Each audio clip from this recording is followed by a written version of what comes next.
হাই everyone, মোৰ নাম নৱনীতা দেৱী। মই হৈ যোৱা ADRE 2.0 এক্সামত উত্তীৰ্ণ হয়। মই বৰ্তমান অসম কৃষি বিভাগত এগৰাকী কৃষি সম্প্ৰসাৰণ সহায়ক হিচাপে কাম কৰি আছো।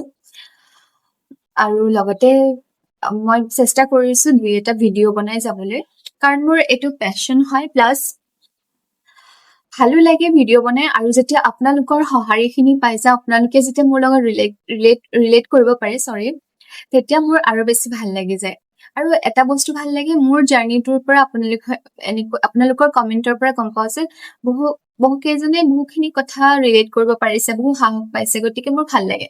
কিন্তু মই এটা কথা ভাবিলো, আৰু কিমান মই এনেদৰে ভিডিঅ' দি থাকিম যে কিমান মটিভেট কৰিম। আৰু এটা এক্সাম হৈ গ'ল, মই পঢ়িলো, ষ্ট্ৰাগল খিনি আপোনালোকক কলো, গোটেইখিনি হৈ গ'ল।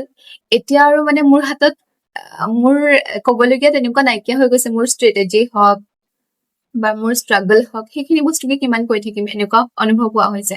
গতিকে আমি ইমান ইম'চনেল চিটুৱেশ্যনটোৰ পৰা অলপ ওলাই গৈ প্ৰেক্টিকেলি অলপমান কিবা কৰিলে ভাল হয় বুলি মই ভাবো। আৰু সেইকাৰণে ভাবিলো এটা এপ্ৰ'চ আনিলে হয়তো ভাল হ'ব আপোনালোকৰ। ধৰক, মই নিজে পঢ়ি আছো বা যি কৰিছো সেইটো পিছৰ কথা। মই আপোনালোকক আছাম ADRE ৰিলেটেড যিমান চিলেবাছ ৰিলেটেড কণ্টেণ্ট বিলাক যিমান পাৰো দিবলৈ চেষ্টা কৰি যাম। কিন্তু এটা কথা, মই বহুত বেছি হাই লেভেল এডিটিং কৰিব নোৱাৰিম। আৰু যেনেকৈ মই অলপ ৰ ভিডিঅ' দিবলৈ ট্ৰাই কৰিম, আপোনালোকে অলপ ৰিলেট কৰিবলৈ চেষ্টা কৰিব বস্তুখিনিৰ লগত। তাৰপিছত কি ক'বলৈ লৈছিলো, মই ইমান হাই লেভেল এডিটিং কৰিবলৈ নোৱাৰিম, কাৰণ মোৰ হাতত ইমানখিনি সময় নাই। কাৰণ অফিচৰ লগতে নিজৰো অলপমান বেলেগ প্লেনিং আছে, সেইখিনিৰ ওপৰতো কাম কৰিব লগা হয়। গতিকে আশা কৰো আপোনালোকে সহযোগ কৰিব। আৰু চাবচোন বাৰু মোৰ এপ্ৰ'চটো কেনেকুৱা হয়। মই একদমেই চিম্পল এটা এপ্ৰ'চ ৰাখিম চিম্পল এটা এপ্ৰ'চ ৰাখিম, য'ত মই নিজে পঢ়ি যাম, আৰু লগতে মই যিখিনি পঢ়ি থাকো বা ৰিভাইজ কৰি থাকো সেইখিনি আপোনালোকৰ লগত শ্বেয়াৰ কৰিম। আপোনালোকেও, মই লাগিলে আগতীয়াকৈ কৈ দিম যে কাইলৈ আপোনালোকে এইখিনি টপিক পঢ়ি আহিব, তেতিয়া আমি একেলগে ৰিভাইজ কৰি যাব পাৰিম। আৰু যিখিনি বস্তু মই কৰবাত কিবা ভুল কৰিব পাৰো, তেতিয়া আপোনালোকে মোক কমেণ্ট ছেকশ্যনত কমেণ্ট কৰি জনাব যে এইটো মই ভুল কৈছো, বা সেইখিনিতো আপোনালোকে কমই বাৰু। তথাপি ভুল কৰিলেতো, আজিকালি ছচিয়েল মিডিয়াত ভুল কৰিলেতো ক'বলৈ অবভিয়াছলি এইটো এটা পজিটিভ এপ্ৰ'চ হয়। যদি ভুল কৰিছো তেনেহলে আঙুলিয়াই দিবই লাগিব। আপোনালোকে এইটো এনেকৈ নাভাবিব মই আপোনালোকক কিবা টিচিং দিছো বা কিবা তেনেকুৱা বুলি নাভাবিব। Just I am sharing my knowledge with you. মই যিমানখিনি জানো সেইখিনিৰ ওপৰত আপোনালোকৰ লগত শ্বেয়াৰ কৰিম। মই যিখিনি পঢ়ি আছো সেইখিনিৰ ওপৰত আপোনালোকৰ লগত শ্বেয়াৰ কৰিম। আৰু আপোনালোকে মোক নিজৰ ফ্ৰেণ্ড বুলি ভাবিব পাৰে। I am not a teacher, আগতীয়াকে মই কৈ দিছো। আৰু মোৰ ভুল হ'ব পাৰে, আপোনালোকে সেইটো নিগেটিভ চেন্সত নল'ব, ভুল হ'লে শুধৰাই দি যাব।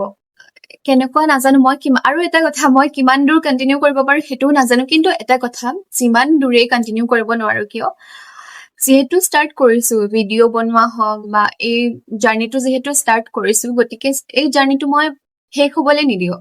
লাগিলে এপ্ৰ'চ চেঞ্জ কৰি দিম, আপোনালোকে সদায় এইটো মোৰ পৰা ডিসএপইণ্টেড হবলৈ মই নিদিওঁ। যিমানখিনি পাৰো ট্ৰাই কৰিম। লাগিলে কি হয়, এপ্ৰ'চটো চেঞ্জ কৰিম। আৰু এটা কথা, মই কৈছো যে মই হাই লেভেল এডিটিং কৰিব নোৱাৰো, বা এডিটিং কৰিবলৈ কি হয়, বহুত সময় লাগি যায়। কৰিবলৈ পাৰো, কিন্তু সেই সময়খিনি দিলে মোৰ বেলেগ কামখিনি নহয়গে। গতিকে মই ভাবিছো মই সেই লেভেল এডিটিং কৰাতকে ডাইৰেক্ট আপোনালোকৰ লগত ফেচ টু ফেচ ইণ্টাৰেক্ট কৰিম। আৰু যিখিনি বস্তু মই ধৰক ইয়াতে কওঁ সেইখিনি মই ট্ৰাই কৰিম। আগতে কৈছিলো সেইটো মই কণ্টিনিউ কৰিব নোৱাৰিলো, চৰি, কিন্তু ট্ৰাই কৰিম মই আপোনালোকক সেইখিনি প্ৰভাইড কৰিবলৈ। যিখিনি ওপৰত আমি ডিছকাছ কৰো সেইখিনি প্ৰভাইড কৰিবলৈ আপোনালোকক মই চেষ্টা কৰিম।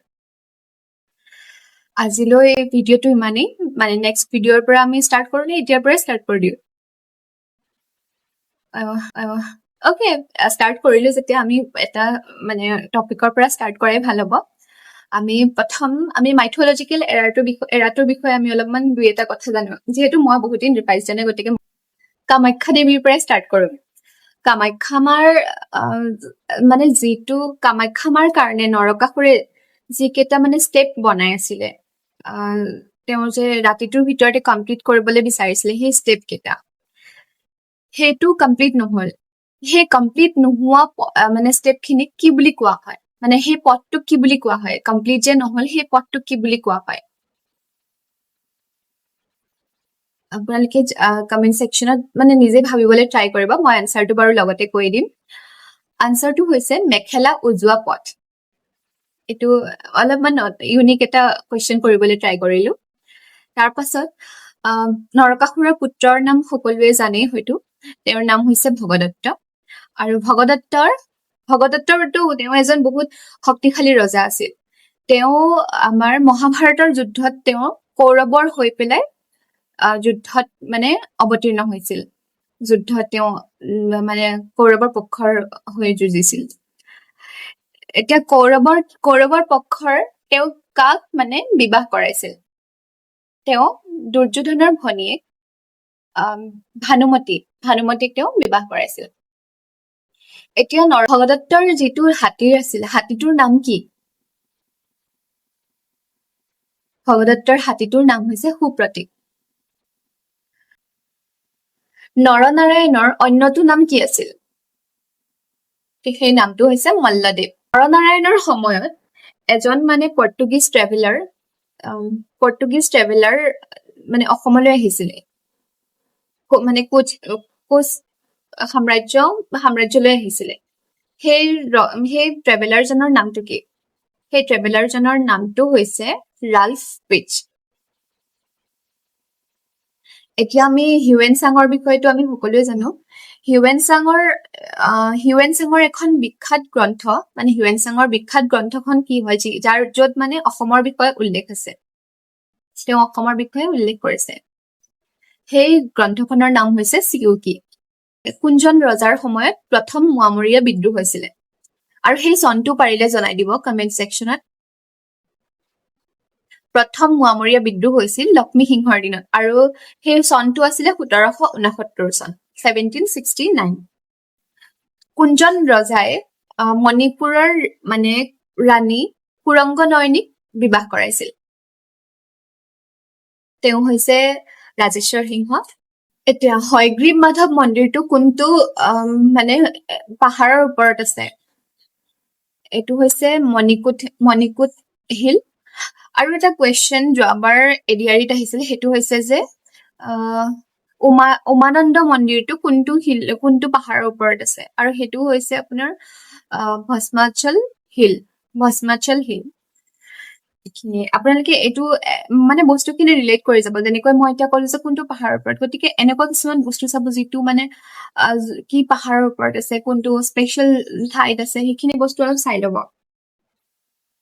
কোচসকলৰ যি মুদ্ৰা হয় সেই মুদ্ৰাটো কি বুলি জনা যায় সেইটো আপোনালোকৰ বেছিভাগে জানে তথাপি এবাৰ সুধি দিছো সেইটো জনা যায় নাৰায়ণী মুদ্ৰা বুলি আহোম আৰু মোগলৰ মাজত হোৱা শেষ যুদ্ধখন কাৰ সময়ত হৈছিল আৰু যুদ্ধখনৰ নামটো কি আছিল আহোম আৰু মোগলৰ মাজত হোৱা সেই যুদ্ধখন হৈছিল গদাধৰ সিংহৰ সময়ত আৰু সেই যুদ্ধখনৰ নাম আছিল বেটেল অফ ইটাকুলিৰ যুদ্ধ 1682 চনত হৈছিল 1682 গতিকে এইখিনি বস্তু আপোনালোকে এনেকৈ চাব গতিকে মই ভাবিছো এনেকৈ এপ্ৰচটো ৰাখো অলপ ইজিও হ'ব আপোনালোকেও কমিউনিকেট কৰিব পাৰিব আপোনালোকে যেতিয়া বৰ হৈ থাকে যেতিয়া এনে বাগৰি থাকিব মন যায় তেতিয়া মোৰ ভিডিঅ' চাই ল'ব আপোনালোকৰ দৰে একেই এলেহুৱা প্ৰাণী এটাইও কেনেকৈ পঢ়ি আছে সেইখিনি বস্তু দেখি পেলাই আপোনালোকৰো অলপমান ভাল লাগিব মটিভেট হ'ব পাৰিব ময়ো একদম নিজকে ঠেলি আহি পেলাই এটা জেগাত অলপমান ৰখাইছোহি ময়ো একদমেই মানে